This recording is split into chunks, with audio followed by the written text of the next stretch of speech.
Friends, ఈ video నచ్చినట్లయితే like చేయండి, సబ్స్క్రైబ్ చేయండి. మనోహరి హాల్లో వెళ్తూ ఉంటే మనోహరి అంటూ అమర్ చాలా గట్టిగా పిలవటంతో భాగి, అమర్ వాళ్ళ అమ్మ నాన్నతో పాటు అందరూ హాల్లోకి వచ్చేస్తారు. ఇక మనోహరి ఒక్కసారిగా అమ్మని చేతిలో ఉన్న డైరీని పట్టుకొని అమర్ చేతిలో ఉన్న డైరీని కోపం కళ్ళల్లో ఉన్న గొంతులో కనిపిస్తుంది. అంటే అమర్ ఆ డైరీని పూర్తిగా చదివేశాడా? ఆ అరుంధతి రాసింది మొత్తం చదివేశాడా? అందుకేనా ఇంత కోపంగా నన్ను పిలుస్తున్నాడు అని మనోహరి టెన్షన్ పడుతూ ఉంటుంది.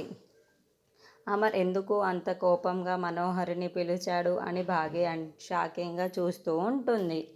ఇక అమర్ చాలా కోపంగా, ఏంటి మనోహరి, ఇన్ని రోజులు ఆరు చనిపోయింది, ఇక ప్రాణాలతో లేదు. ఈ నిజాన్ని నాకెవ్వరు ఇన్ని రోజులు ఎందుకు దాచిపెట్టావు? చెప్పు మనోహరి అని నీ మౌనం కాదు నాకు కావాల్సింది. నీ నుంచి సమాధానం కావాలి. నువ్వు నోరు విప్పి మాట్లాడాలి మనోహరి. నేను అడుగుతున్నది నిన్నే. నువ్వు ఆరు చిన్నప్పటి నుండి చాలా క్లోజ్ ఫ్రెండ్స్, బెస్ట్ ఫ్రెండ్స్ కదా. మీరిద్దరికీ కుటుంబాలు కూడా లేవు. మీరు ఎంత క్లోజ్గా ఉన్నారో నాకు కూడా తెలుసు. అటువంటిది నువ్వు ఇలాంటి పని ఎందుకు చేశావు? ఆరు నిన్ను ప్రాణానికి ప్రాణంగా, అంతకంటే ఎక్కువగా స్నేహితురాలుగా నిన్ను చూసుకునేదిగా ఇంట్లో కూడా నిన్ను పెట్టుకుంది కదా. అటువంటి ఆరు విషయంలో నువ్వు ఇటువంటి పని ఎందుకు చేశావు మనోహరి? నేను నిన్నే అడుగుతుంది.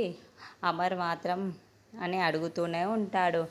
అంతకుముందు అమర్ ఆ డైరీని ఓపెన్ చేసి ఆరు రాసిన ఆ పేజీని చదివినట్లయితే మనకు చూపిస్తూ ఉంటాడు. ఆరు నిన్ను ఎంత నమ్మిందే, ఇలాంటి పని నీకు చెయ్యాలని ఎలా అనిపించింది? సమాధానం చెప్తావా లేదా మనోహరి? చెప్పు మనోహరి, చెప్పు అని గట్టిగా నిలదీస్తాడు.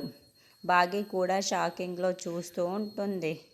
మరి అమర్ నిజంగానే ఆ పేపర్ని చదివి దాని గురించే ఈ నిజాన్ని నిలదీస్తున్నాడా అనే తర్వాత చూద్దాం.